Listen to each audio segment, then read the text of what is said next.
Hi friends, welcome back to my channel. ఈరోజు మనం బోడకాకరకాయ curry ఎలా చేయాలో చూద్దాం. ఇది చాలా రేర్గా దొరికే వెజిటేబుల్. సంవత్సరానికి ఒక్కసారైనా తప్పకుండా తినాలి.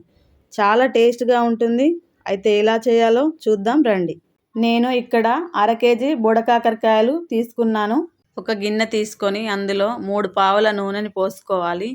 నూనె వేడెక్కిన తర్వాత పోపు దినుసులు వేసుకోవాలి.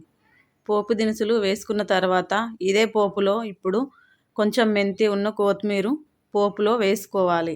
ఇప్పుడు సన్నగా తరిగిన ఉల్లిపాయని ఇందులో వేసుకోవాలి. అలాగే పచ్చిమిర్చి కూడా వేసుకోవాలి. పచ్చిమిర్చి తొందరగా వేగాలంటే ఇందులో 1 స్పూను ఉప్పుని వేసి కలుపుకుంటే తొందరగా వేగుతాయి. తర్వాత అల్లం వెల్లుల్లి పేస్ట్ వేసి పచ్చివాసన పోయేంత వరకు దాన్ని కలుపుకోవాలి. ఇది పచ్చివాసన పోయిన తర్వాత కొంచెం పసుపుని వేసి కలుపుకోవాలి. ఈ పసుపు నూనెలో ఫ్రై అయితే పచ్చివాసన అనేది రాకుండా ఉంటుంది. ఇప్పుడు శుభ్రంగా కడిగి ముక్కలు చేసుకున్న బోడకాకరకాయల్ని ఇందులో వేసి కలుపుకోవాలి. ఇది కొంచెం ఆయిల్లో చాలాసేపు ఫ్రై చేసుకోవాలి.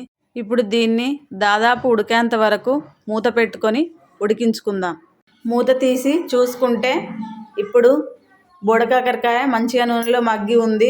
ఇందులోకి మనం మీడియం సైజు 2 టమాటా ముక్కలు వేసి దాని మీద ఉప్పు వేసి మూత పెట్టుకుందాం. ఇలా చేయడం వల్ల టమాటాలు తొందరగా మగ్గుతాయి. మూత తీసి చూసుకుంటే టమాటా మంచిగా ఉడికిపోయింది. ఇప్పుడు దీన్ని ఒకసారి కలుపుకొని దీంట్లో మనం ఫస్టే పచ్చిమిర్చి వేసుకున్నాం కాబట్టి ఎక్కువ కారం పట్టదు. కాబట్టి కొంచెం చిన్న స్పూను కారం పొడి వేసుకోవాలి. ఇందులో అలాగే జీరా పౌడర్ కొంచెం వేసుకోవాలి. అలాగే కొంచెం ధనియాల పొడి వేసి కొంచెం కొత్తిమీర వేసి కలుపుకోవాలి. ఇప్పుడు ఇదంతా బాగా కలిపి వేడి వేడి అన్నంతో తింటే మన బోడకాకరకాయ కూర రెడీ అయిపోయినట్లే. నిజం చెప్పాలంటే చాలా అంటే చాలా రుచిగా ఉంది. ఒకసారి ట్రై చేస్తే మళ్ళీ మళ్ళీ చేసుకోవాలనిపిస్తుంది. మీరు కూడా తప్పకుండా ఇంట్లో ట్రై చేసి ఎలా వచ్చిందో కామెంట్స్లో చెప్పండి. వీడియో నచ్చితే లైక్ చేయండి. మీ ఫ్రెండ్స్తో షేర్ చేయండి. ఇంకా ఇలాంటి రుచికరమైన వంటల కోసం మన ఛానల్ను సబ్స్క్రైబ్ చేయండి. ధన్యవాదాలు. Thank you for watching.